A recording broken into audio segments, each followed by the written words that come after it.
payabak po, maya paabak. Work mode po tayo. Kaalis lang ng mga alaga, naihatid na. So, ako na lang. Kaya, heto, maglilinis tayo. Tapos, usually, ganun ang ginagawa ko. Pagkatapos ko maglinis, papahinga ako. Ngayon, kung magluluto ako ng food nila for lunch, lulutuin ko. Pero kung mga fries lang at saka nuggets o whatever na ready to cook na sa fryer, yun lang gagawin ko. Maalon po sa dagat as usual. Malamig pero hindi gaano today, hindi kagaya kahapon na sobrang lamig, yung hangin talagang umaano. Maglilinis muna po ako, dyan muna kayo. Yan po ang kabuuan ng aming salon. Ano kasi, nagpipray silang tatlo. So, pag umaga, dahil nagmamadali na sila, hindi na nila na itutupi ang kanilang mga tinatawag na prayer mat o sidyada. Sidyada sa Arabic.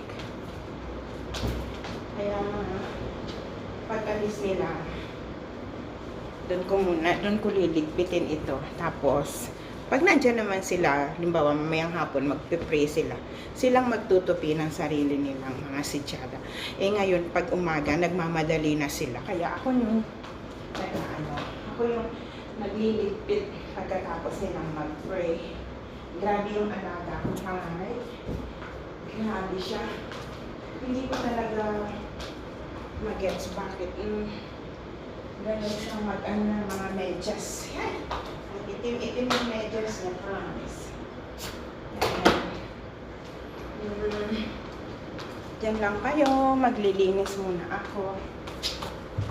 Naririnig niyo yung ng hangin.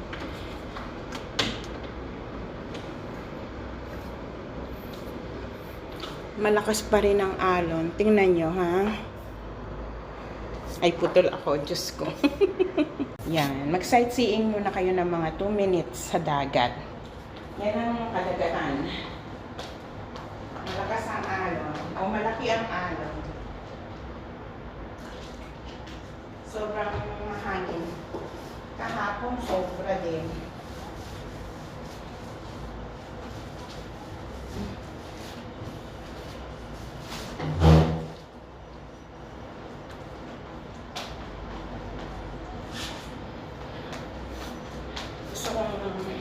Magluto ng champurado. O, tingnan nyo ang dagat, di ba? Yan ang dagat, di ba? Dito, hindi ako nagba-vacuum. Bihira lang. Pag meron lang naglilinis. O yung mga extra. Pero yung daily, hindi ako nagba-vacuum. Pinabalisan ko lang. Anyway, mamayang konti gagawa ako ng champurado. Parang sarap kumain ng champurado. Meron pa akong konting malagkit doon sa freezer. So, ilalabas ko. Pinipreaser ko, no? Para makapagluto ako ng champurado. Diyan lang kayo. Balikan ko kayo maya-maya. Na ako naglinis, guys. Gagawa na ako ng champurado po. Konti lang. Sa akin lang naman yung mga alaga. Hindi naman kakain ng champurado yan. Meron pa akong malagkit. Actually, nung pambago magpasko ko eh. So, ayan. Marami-rami pa siya. Konti lang kukunin natin. 1 cup lang. Marami na to. O, diba? Nagawa ako ng nito, arroscado. Pag may time. Pag-arroscado ako. Pag may time. Then, tapos na akong maglinis. So, thank God wala akong planchahin. And it's weekend. Ay nako, yung mga bata. Sigurado magyayayaya na lalabas. Kasama yung mga pinsan at saka yung tiyahin nila. Ayan. Lutuin na natin ang champurado.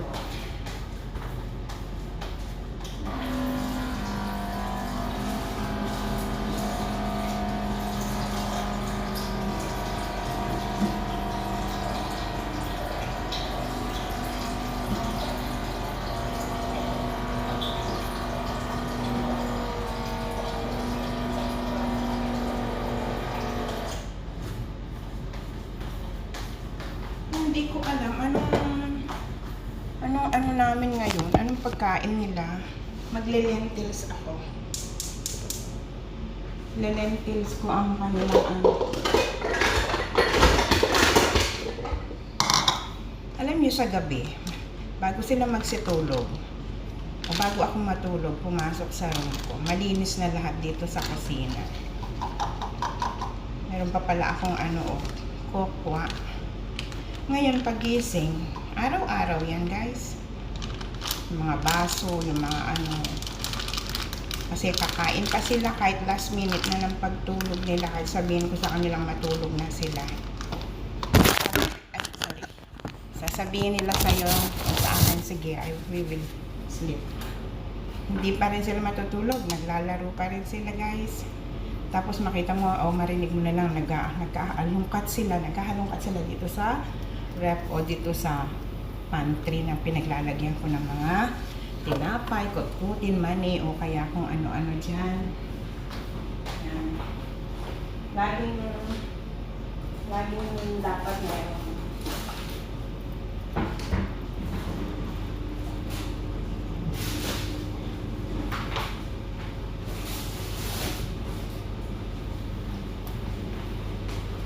Kasi masiba o mapalakain ng mga alaga ko, palibasa mga lalaki. Tingnan nyo yung mga pagkain nila.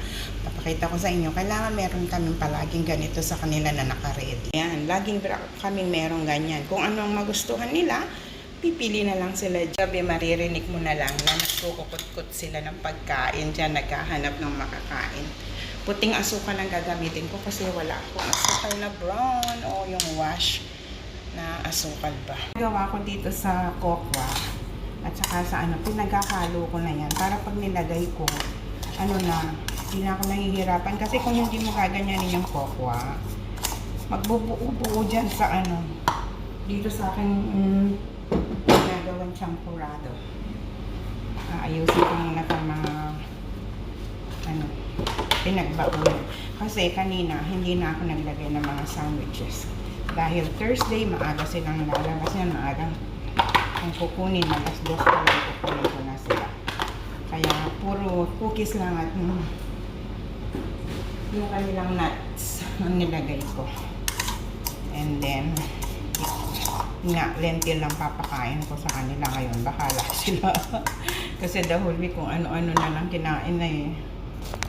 Meron palang mancha to ng aking ano, yung bantawag doon. Pag nagkukulay ako ng buhok, nagsalang ako ng itlog guys kasi pang shock absorber. Pag ano, kasi hindi na kakain ng kanin ito. Tama na tong aking champurado. Yan, malapit ng maluto. Pero lalagyan ko pa siya ng tubig para malapot pa.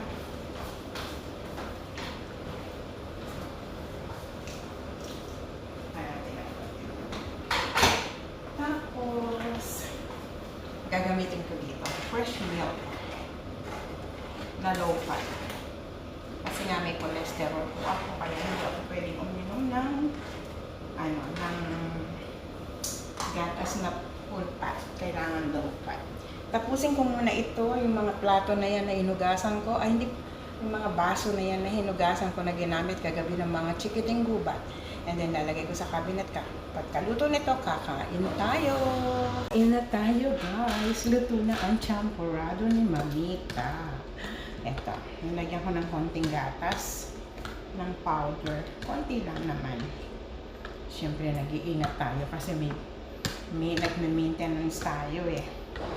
Bumaba ako saglit kasi nagbagong isip ko, gagawa na lang ako ng macaroni.